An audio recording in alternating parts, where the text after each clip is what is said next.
While we're on that subject, I believe that any corporation which is too big to fail is too big to exist.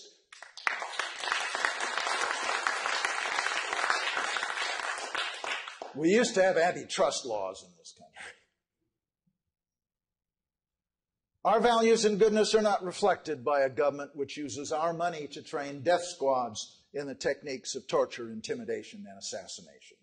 The School of the Americas, by whatever name they choose to call it, is closed. Our values and goodness are not reflected by a government which gives most favored nation status to the butchers of Tiananmen Square and places an illegal secondary embargo on the impoverished people of Cuba. The embargo of Cuba just ended.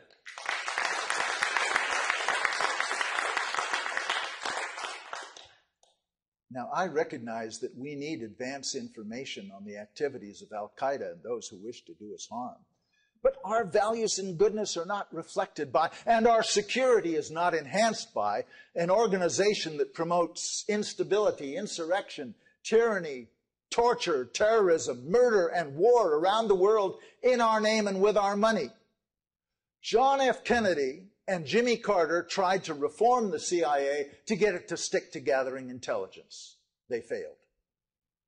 I'm not going to try. As of this moment, I am abolishing the CIA.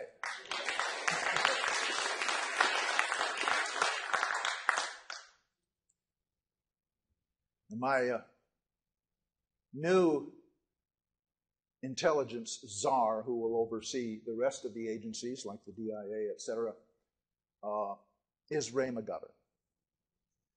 Our values and goodness are not reflected by a government which sends its working class youth around the world to kill the sons and daughters of working people in other countries. Our values and goodness are not reflected by sending our children to the Middle East to kill Arabs so the oil companies can profit from selling the oil under other people's sand, making us the target of terrorists. No more Iraqs. No more Kosovos. No more El Salvadors. These are not isolated incidents of stupidity. They're part of a long, bloody history of foreign policy being conducted for the financial benefit of the wealthy few. It's a new form of colonialism. It violates our Constitution. It endangers our national security. It mortgages our future. It sacrifices our children. And it will never happen again.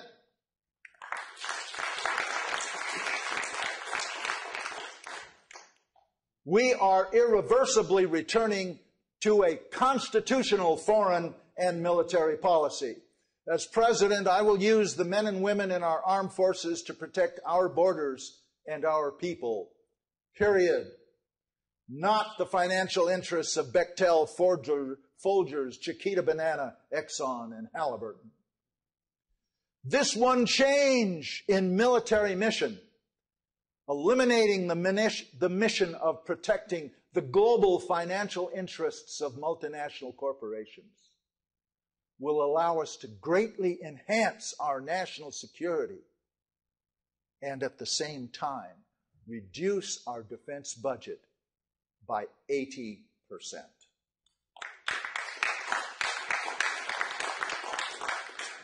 Now, there is a step toward fiscal responsibility.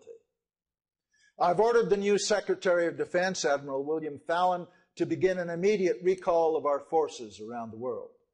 Think of it, after 64 years, the occupation of Germany and Japan is coming to an end. With the exception of small Marine detachments guarding our embassies, all our military will be home within 3 months, and all overseas bases will be returned to the host countries. Needless to say, there will be no nuclear attack on Iran.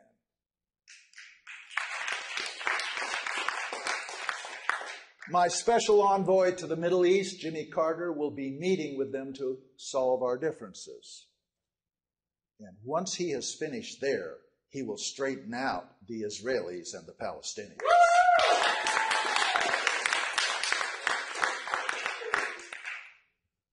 Our values and goodness are not reflected by a government which for decades has been in violation of its treaty responsibilities to disarmament.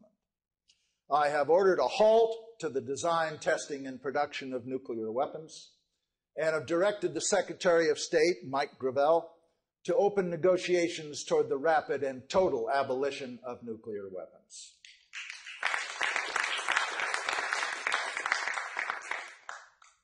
Finally, I'd like to speak directly to you, the people. I'm unlikely to last long in this job.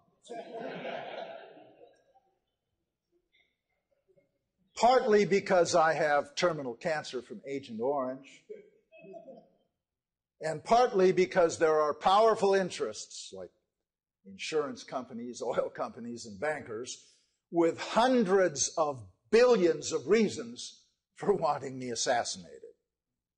By the way, if you hear I have suddenly committed suicide by shooting myself in the back with a shotgun 3 times, you might want to be just a little suspicious. They'll call you a conspiracy theorist, but be suspicious anyway. But you know, it won't matter. They can kill me, but they can't kill what we've started.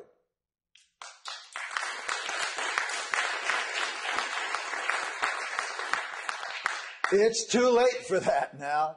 My words, heard tonight by a few, will tomorrow reach many. If the corporate monopoly media won't carry it, YouTube will.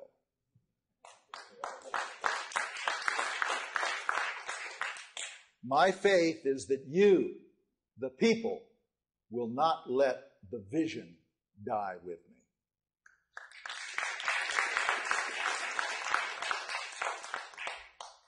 I'm unlikely to get there with you, but like Brother Martin, I have been to the mountaintop, and I have seen the promised land. What I have seen is a country in which every person, regardless of their race, creed, color, age, or sexual orientation, is valued and lives in dignity. Every person is cared for, and every person is free to reach his or her full potential. It's a country in which every family can be supported by one wage earner with one job paying a living wage.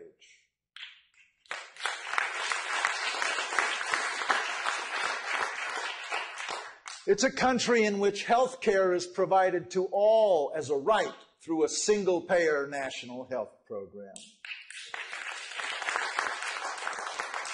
I got to tell you, as a conservative, I believe that the only fiscally responsible way to provide health care is to eliminate the profit, the overhead, the red tape, and the interference between doctor and patient of the insurance companies by kicking them out of health care altogether.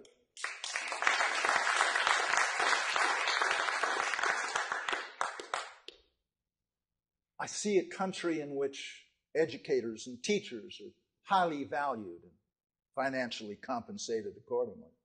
It's a country in which policemen, nurses, poets, firefighters, teachers, and garbage collectors can afford a good house in a nice neighborhood and live in comfort. Not just scientists and brain surgeons and CEOs and rock stars and lawyers and basketball players.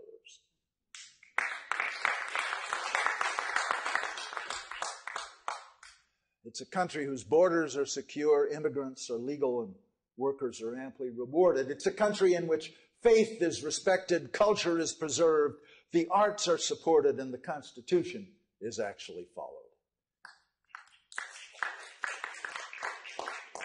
It's a country that seeks not to be king of the hill, nor subservient to the World Trade Organization, but